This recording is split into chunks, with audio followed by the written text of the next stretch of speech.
Anyone who lives in the UK will tell you we have been in a housing crisis for well over a decade. This was a problem that was predicted on the Labour government when they uh, really reduced housing building targets because of the 2008 crash. They said if you are not continuing those housing uh, targets, building new houses, building the new social housing, which was again still very much a problem, but at least there was new houses being built. People were sort of uh, upscaling, so those houses were sort of left for people who needed them to come in. But now, unfortunately, that's not the case.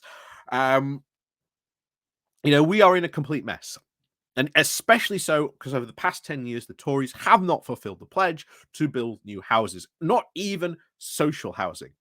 Even Michael Gove's own incredible speech that he was going to build all these new homes, they haven't even fulfilled that promise.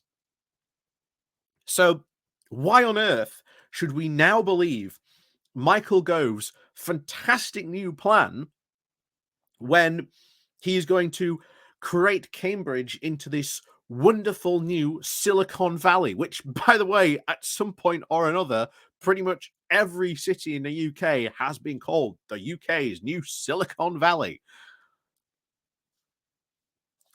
And only just last week, Gove had to hand back millions of pounds back to the Treasury over his housing budget, which he had not used, which could have built millions of social housing here in the UK.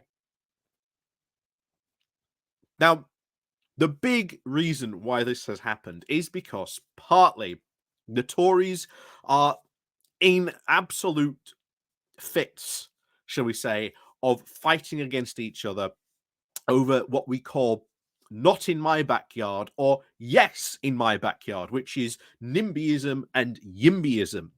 So the Tories are all openly, yes, we'll build all these new houses, we'll build all these new houses. Then the second these new houses get put here, or maybe there's this new wind turbine project, which again marked the beginning, of course, the Cameron government, very much so under the coalition, which really showed that. Local residents started going, oh, well, not here. But the thing is, when you listen to some of these residents, some of their complaints are actually quite genuine. So the biggest one you often hear is infrastructure. Oh, yes, you're going to build all these new houses, but then what about the roads? Most of these rural areas where we have seen local Tories rebel have been about, you're going to build this new housing development. Well, you need to widen the roads, or you need to improve the road system here so that we can build it. Now, of course, there will be always those people who will say, no, you can't do that. But there are some legitimate complaints when it comes to this. And building new houses in Cambridge would be a massive help for the people in Cambridge. I do not think there is anyone who lives in Cambridge or has moved to Cambridge or knows anything about the housing situation in Cambridge would not say that actually, yes, building all these new houses here would be absolutely fantastic. It is a university city, it's very much needed, but also tackling renting in there, and of course the Airbnb that goes on very much so in Cambridge needs to be really tackled. And Gove did say in his speech this morning that soon there was going to be this new renters bill introduced into Parliament. So who knows what kind of stuff Gove is going to put into that, but we'll probably find out very soon.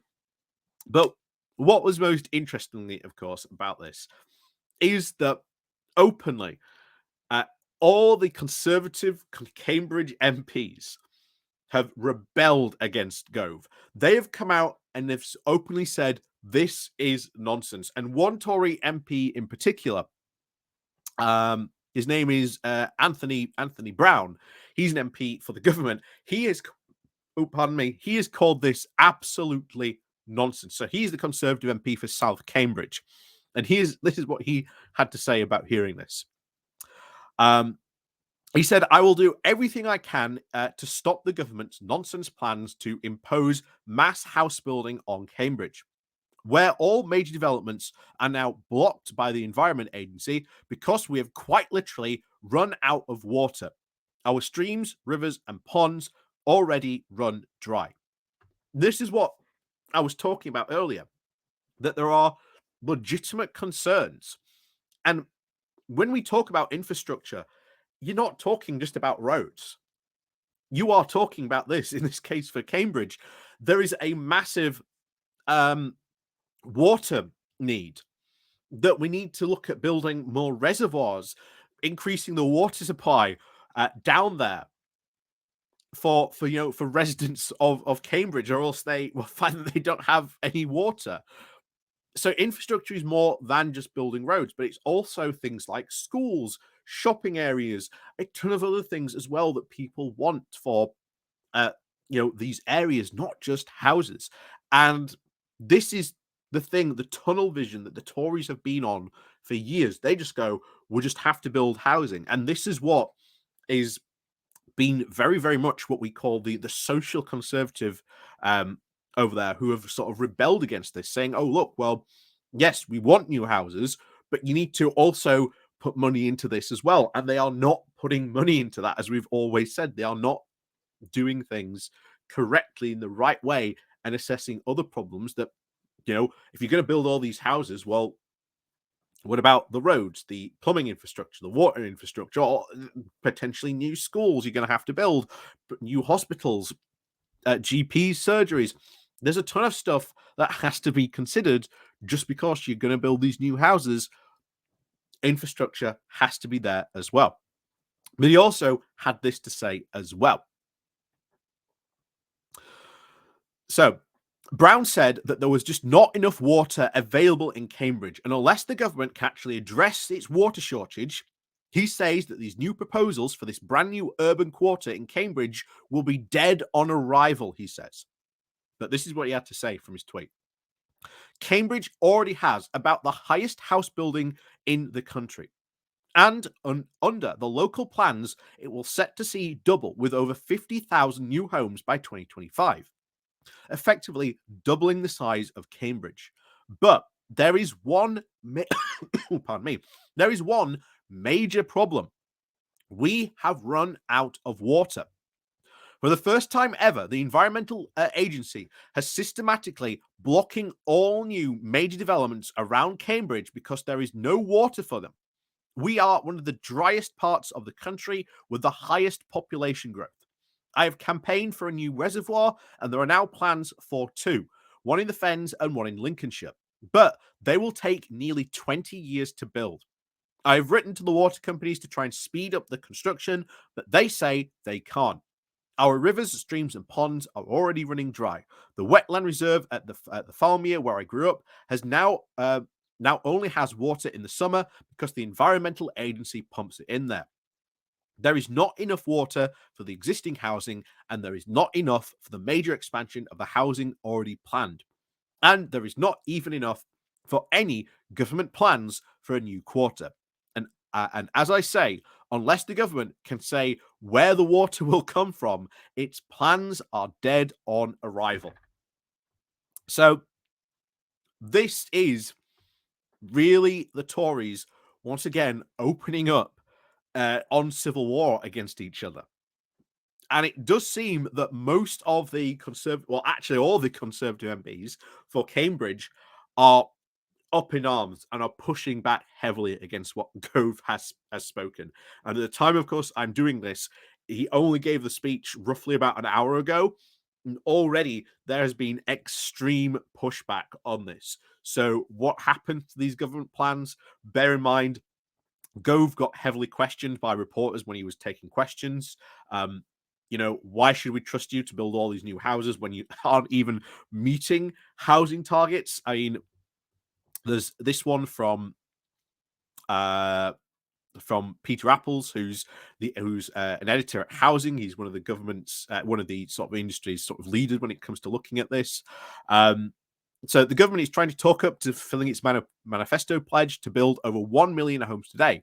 but the actual manifesto pledge was set at least over 1 million over the next parliament, and the target of at least over 300,000 homes a year by the mid-2020s.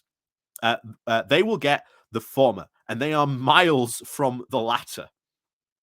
For those who are good at maths, we all know that over 1 million homes, of course, over a 5-year parliament is an average of at least 20,000 a year, and 30,000 a year is at least 100,000 times higher than what we are.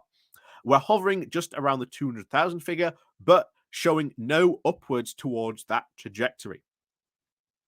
And of course, it's up for debate whether or not the 300,000 homes a year in itself is a good target, or whether we should also be asking other questions about affordability, homelessness, placemaking, and quality. But it's the target the government has chosen, and will miss it. And it always comes back to this, that they have just chosen a random target and just said, we are going to do this. And then they have not even thought about the other consequences, because as he said in that tweet, affordability is a massive issue for housing. The idea that you can build a new estate and then a private landlord can come in and pretty much buy up most of the private estate even before it's been built, and then they end up on the renting market almost as quickly, is kind of shocking. That there needs to be a ton of stuff done, not only just about how we address affordability, homelessness, again, placemaking, and of course, quality of the housing as well. That's something that has had a big dip over the past couple of years as well, that these private home builders that have been trying to race to meet the government's demand have been building such shoddy housing that they don't even sometimes meet the quotas. So people have been buying these houses, walking into them, and then the electricity is not up to standard. The plumbing is just absolutely awful. There's so much stuff that really needs to be addressed by Labour when they come into power. And it is not just, of course, building new homes. It is about building social housing, affordable housing, and really thinking about what it is we're looking at. The placing of these things. And of course, as we also said earlier in the video, infrastructure.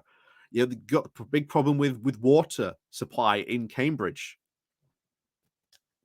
That's legit. Again, that is a legitimate concern. But Gove isn't going to listen. He's going to try and crack on and force this through. And I think that Conservative MP is right. The government's own plans for this are going to be completely dead on arrival. So we'll see what happens. And of course, we'll keep an eye on when this new renting agreement comes due. But that'll be interesting when that happens. But as always, thank you very much for watching. And of course, as always, we'll see you all next time.